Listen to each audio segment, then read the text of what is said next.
Kellene Bishop, the Preparedness Pro. We've had a little bit of a crisis today. We just discovered that our big, huge freezer that I had been storing foods in that I hadn't gotten around to canning, it just stopped working, at least half of it. So all of a sudden I have all kinds of fish and meats and half a cow basically and chicken that I have to get canned and find uses for. So we're going to make use of this problem to the fullest, and I'm going to start out by making cat food. I've taken all of the fillets of the cat food, of the fish that we have. We have mahi-mahi, we have catfish, and we have cod, and I also have some tilapia too. In cleaning out the freezer, unbeknownst to me, a lot of foods were put in there that were past their expiration date. And so those, when that happens, I don't pay attention to expiration dates anyway, but when that happens, I like to cook it when I can it in such a way where it's shredded so that it gets cooked every which way so that there's no problem of foodborne illness. And that's what I prefer, the type of method to use when I'm making cat food. If it's a fillet, if it's still in a chunk, then I can use it. I can make fish fillets or deep fried chunks and all kinds of things I can do with fish. But when it's gotten warm like this and there's so much of it, I shouldn't say gotten warm, but it's not frozen anymore, and when it's past its expiration date and there's a little bit of freezer burn, that's when I look and say, okay, it's time to make some pet food. So what I'm going to do is keep each of these fish separate, and I'm going to put them in my food processor and then make them really fine, just pulse them into small particles. And then we're going to combine the rest of the ingredients, and I'm going to show you how to make homemade cat food that is so much more healthy for your feline friend and so much less expensive, even in consideration of the fact that I've had more expensive fish here, such as mahi-mahi.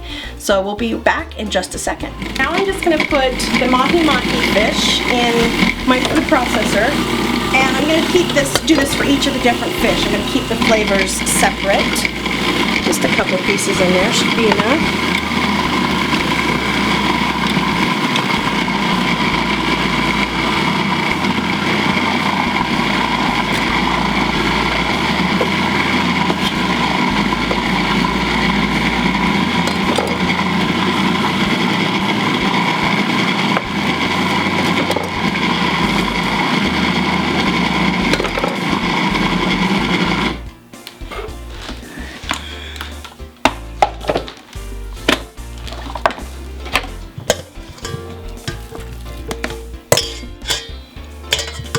The reason why I do this is because I want every particle cooked, pressure panned, and that'll also keep the fish moist. There won't be any dry spots because I'm going to let that pressure, that steam build up everywhere.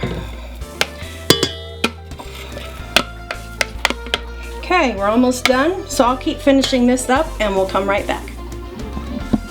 We're back, and I have processed all of the various fish products that we had. We've got tilapia here, we have catfish here, we have cod here, and you'll notice the cod isn't anywhere near as mushy as the others. It just doesn't have as much oil. So we'll need to keep that in mind because we'll have to add more oil to this one. And then here's where we have the mahi-mahi.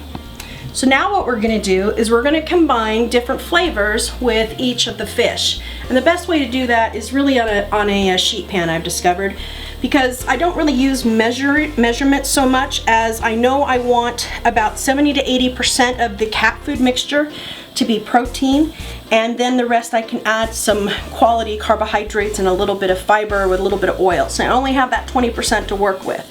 So let's get started on this tilapia.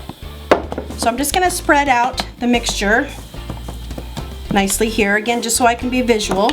And for this one, I'm just going to do just a little bit of brown rice. Not much, just to give it a little fiber.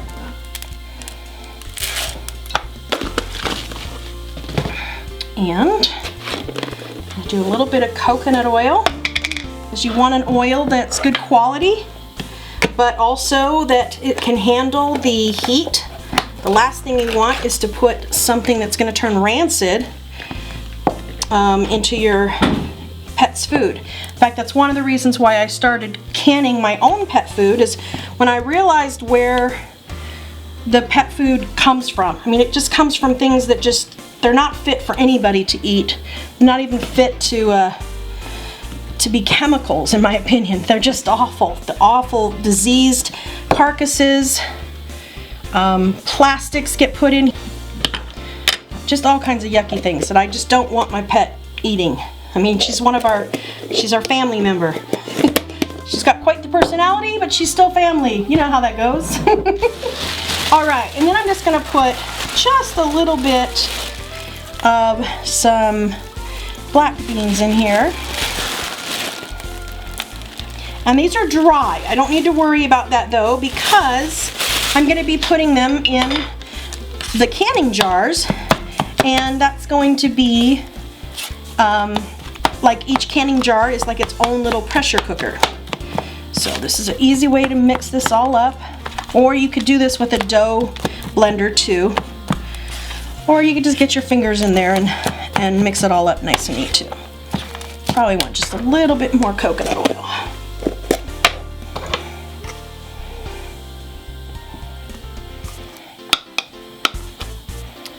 Okay.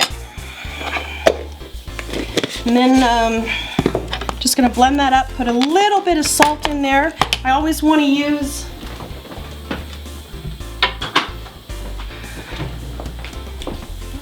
the real salt product so that I have vitamins and nutrients still in my salt, good minerals for Kitty.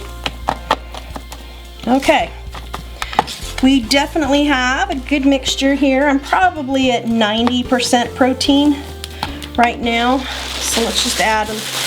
The beans are going to be more protein as well. You don't want to stock up on your feline food with empty carbs like pasta and things of that nature, because the felines need much more dense nutrient. Okay, so now we're going to scoop this into our clean canning jars. Clean and dry. Unlike other canning, these don't have to immediately be sanitized because they're going to get plenty of that. As long as they're rinsed out and cleaned, you're good. They're going to get plenty of this in the pressure cooking process. And this is not to be water bathed. You actually need to pressure cook this. If you're going to pressure can fishes for human consumption, you really want that to be fresh. You know, literally, you caught it yourself, you cleaned it yourself. That's really the best way to do fish and can them. Otherwise, they just don't turn out very tasty. So I'll tell Kitty that on the menu for tonight is slow roasted tilapia with black beans, brown rice, and coconut oil. Doesn't that sound divine, especially if you do it with the accent? All right, you're gonna fill these up. I don't want you to pack them down because you want some of the pressure and the heat to circulate a little bit better, so you don't want it dense. But just scoop it in here, like so. You're gonna leave this head space. You don't wanna go any higher than right here. You need that head space.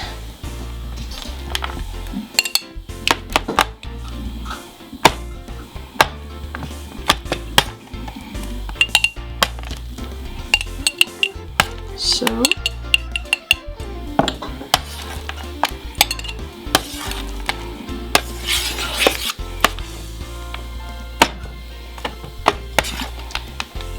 This is even with considering the cost that I paid for the tilapia.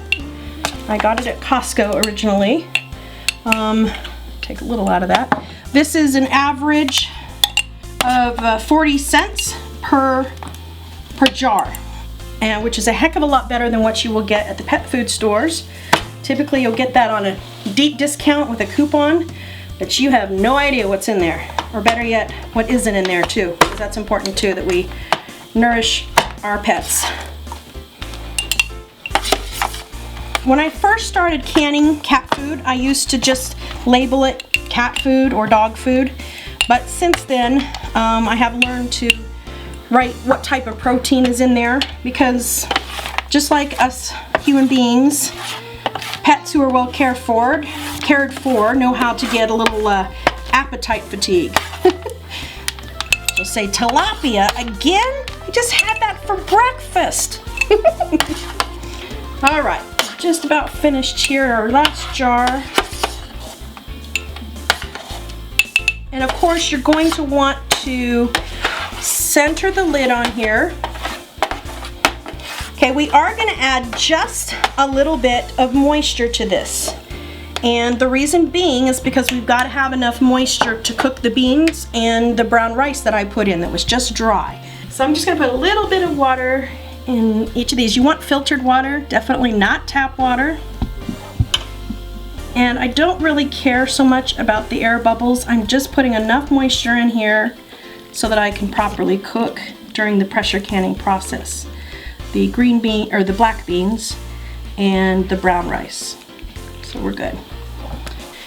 Okay, then you want to wipe these off. You don't want anything to prevent the lid from adhering to the jar. Normally, if this is any other canning project, I would use a butter knife and just poke down there to make sure I didn't have any pockets of air. And I'm okay with this. Just put that in, put it until there's no more resistance, and then just fingertip tight. That's all you want. Put that right on there. No resistance, then fingertip tight. Okay, we will finish these up. These are gonna go in the pressure canner at about 10 pounds of pressure for 100 minutes. It's a little bit longer than you typically cook things, but that's just how you do fish, to be on the safe side. So everything in there is gonna be perfectly cooked. All right, we'll be back.